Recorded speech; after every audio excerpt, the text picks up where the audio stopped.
Assalamu alaikum. I'm Dr. Shahbaz Ahmed and I'm working in a healthcare system Oman. Gulf आपके लिए as a doctor, as a medical practitioner, as a nurse, as any paramedics काम करने के लिए सबसे best place है। उसकी वजह यह है कि यहाँ पे सैलरीज बहुत हाई हैं और सारी की सारी आपकी जो सैलरी होती है वो टैक्स फ्री होती है। इसके अलावा आपको साथ साथ और भी अपॉर्चुनिटीज़ दी जाती हैं, जिस तरह के आपको most of the time free accommodation दी जाती है।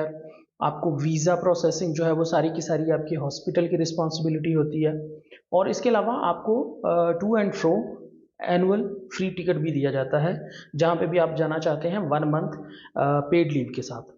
तो पहले मैंने सारी जो सीरीज़ बनाई, जो ओमान के बारे में आपको पूरी डिटेल के साथ बताया, उसकी सारी जो वीडियोस हैं वो ओमान सीरीज़ में मौजूद हैं, वो आप देख सकते हैं कि ओमान में आप एज अ मेडिकल प्रैक्टिशनर कैसे काम कर सकते हैं। आज मैं आपके लिए जो वीडियो लेके आया हूँ वो एक और गल्फ़ कंट्री के बारे में है, जहाँ पे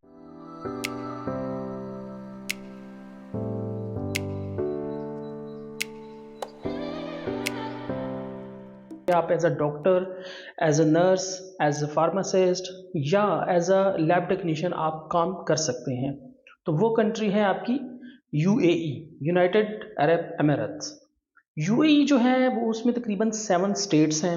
आपने जो हम लोग मोस्टली सुनते हैं उनमें हमने 3 स्टेट्स का नाम हम यूजुअली सुनते हैं, जिसमें दुबई है, अबू धाबी है और शारजाह है। तो इन 3 स्टेट्स में अगर आप काम करना चाहते हैं या बाकी इसके अलावा भी जो 4 स्टेट्स हैं उसमें भी काम करना चाहते हैं, तो इसके लिए आपको क्या क्या एग्ज़ाम देना पड़ता है, उसकी क्या फ़ीस होती है, आपकी रिक्वायरमेंट्स कितनी होती हैं, ठीक है, इसके अलावा आपको एक्सपीरियंस कितना चाहिए, वो मैं आपको डिटेल के साथ इस वीडियो में बताऊंगा।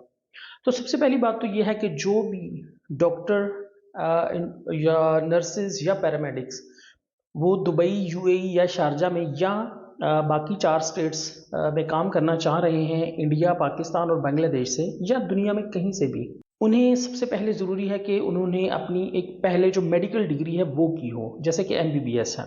पाकिस्तान, इंडिया में जैसे एमबीबीएस होता है, उनकी एमबीबीएस कंप्लीट होनी चाहिए 5 इयर्स।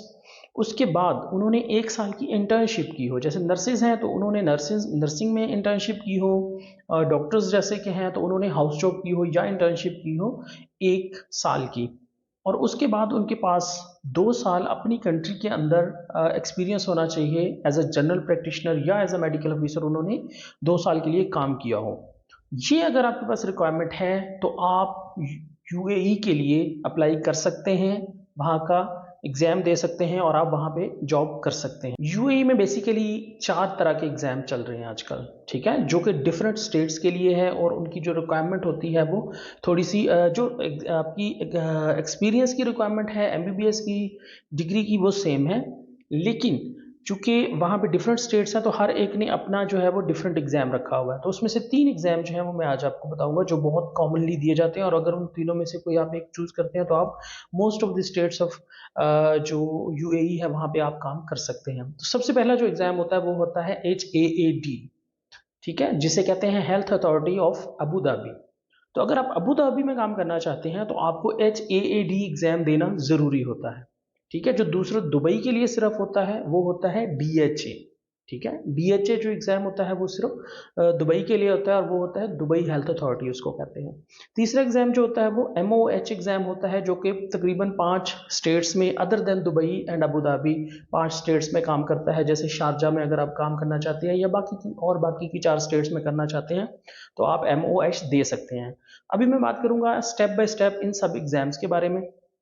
तो सबसे पहला जो एग्ज़ाम है वो है HAAD। ये सबसे टफ एग्ज़ाम कंसिडर किया जाता है और अबू धाबी के लिए होता है।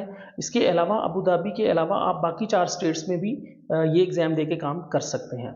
तो जो HAAD एग्ज़ाम होता है उसकी टोटल जो फ़ी होती है वो 3000 यूएई दिरहम्स होती है, जो तकरीबन 2,27,28,000 पाकिस्तानी रुपये की आर में बनती है।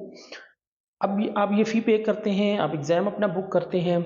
इस एग्ज़ाम में आपके पास 150 एमसीक्यूज़ होते हैं ऑन कंप्यूटर, ठीक है। आप मल्टीपल चॉइस क्वेश्चंस होते हैं, ऑनलाइन एग्ज़ाम होता है 150 एमसीक्यूज़, ये आपने देना होता है। उसके बाद आपके 100 एमसीक्यूज़ जो होते हैं वो पेंसिल पेन पे होते हैं, वो आप जो है ना फिजिकली आपने पेंसिल पेपर पे आपने 100 एमसीक्यूज़ जो वो सॉल्व करने होते हैं। उसके अलावा अगला जो पार्ट होता है इस एग्ज़ाम का वो होता है 45 मिनट्स ऑफ ऑस्पी क्वेश्चंस। ठीक है, वो आपसे ऑस्पी टाइप, जैसे आप फाइनल ईयर में ऑस्पी देते हैं या आप अपने हम पोस्ट ग्रेजुएशन पाकिस्तान के एग्ज़ाम्स के दौरान जब ऑस्पी देते हैं उसी तरह का इसका ओएससी एग्ज़ाम होता है। ठीक है, 45 मिनट्स का होता है। जो फाइनल इसका स्टेप होता है वो होता है वाइवा। ठीक है, तो ये एग्ज़ाम जो होता है ये थोड़ा सा टफ होता है, इसका वाइवा भी टफ होता है, इसके एमसीक्यूज जो होते हैं वो रीज़नेबल होते हैं। ठीक है, बाकी इसकी जो प्रिपरेशन का मटेरियल होगा उसका जो लिंक होगा वो मैं आपको डिस्क्रिप्शन में शेयर कर दूंगा। दूसरा जो आपका एग्ज़ाम होता है, जो आप दुबई अगर आप जाना चाहते हैं तो वो एग्ज़ाम आपके लिए देना ज़रूरी होगा। ठीक है, और वो होता है DHA, Dubai health authority exam. इसमें जो है वो MCQs होते हैं। ठीक है, और ये ऑनलाइन एग्ज़ाम होता है, कंप्यूटर बेस्ड होता है, और उसके साथ इसमें आपके पास वाइवा होता है।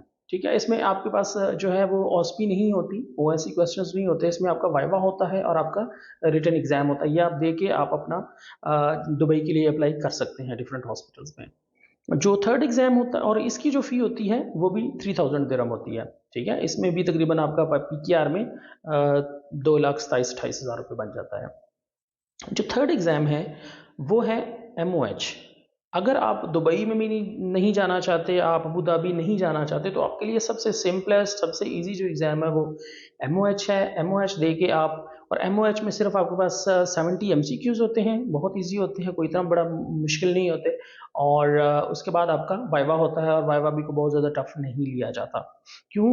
उसकी वजह ये है कि जो अबू धाबी, दुबई, ये ऐसे सिटीज़ हैं जो बहुत डेवलप्ड हैं, जहाँ पे कंपटीशन बहुत ज़्यादा है और शायद पॉपुलेशन भी वहाँ पे ज़्यादा है।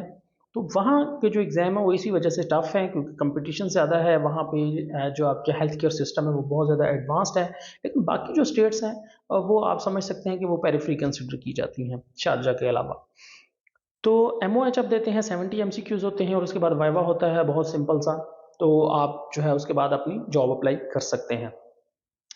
अब जो सैलरीज होती हैं जनरल, ये मैं बात आपको बता रहा हूँ जनरल प्रैक्टिशनर के लिए, नर्सिस, पैरामेडिक्स वगैरह के लिए। ठीक है, वो ये एग्ज़ाम दे के आप एज अ जनरल प्रैक्टिशनर जा सकते हैं। इसमें रेजिडेंसी प्रोग्राम की बात नहीं हो रही, इसमें ट्रेनिंग प्रोग्राम की बात नहीं हो रही। ठीक है, ट्रेनिंग प्रोग्राम भी UAE में ऑफ़र किया जाता है, रेजिडेंसी प्रोग्राम ऑफ़र किया जाता है, जहाँ पे आप स्पेशलाइजेशन कर सकते हैं।